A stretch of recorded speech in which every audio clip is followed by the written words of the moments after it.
Welcome to McPlum, simple solutions served daily. In this video, I will explain how to test a Toyota oxygen sensor. Understanding your oxygen sensor's health is crucial for optimal engine performance and fuel economy. We'll cover the essential steps to diagnose potential issues, ensuring your vehicle runs smoothly. You'll learn about the tools needed and the process for accurate testing, helping you maintain your Toyota effectively. This guide will make the diagnostic process straightforward and easy to follow. A failing oxygen sensor can manifest through several noticeable symptoms, such as a decrease in your vehicle's fuel efficiency or the illumination of the check engine light on your dashboard. Your Toyota typically has two main types of oxygen sensors: an upstream sensor, located before the catalytic converter, and a downstream sensor, found after it.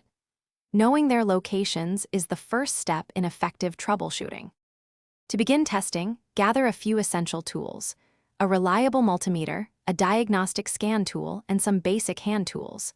Before diving into electrical checks, perform a thorough visual inspection of the oxygen sensor and its wiring. Look for any signs of physical damage, frayed wires, or corrosion. For the most accurate readings, ensure your engine has reached its normal operating temperature before proceeding with any tests. Now, let's use our tools. With a multimeter, you can measure the sensor's voltage output, which should typically fluctuate between 0 and 1 volt. A healthy sensor shows rapid changes. Additionally, a scan tool is invaluable for reading live data, allowing you to monitor the sensor's voltage and verify the heater circuit's functionality. Consistent, quick voltage shifts confirm your oxygen sensor is working correctly, ensuring efficient engine operation. Thanks for watching. Stay juicy and subscribe.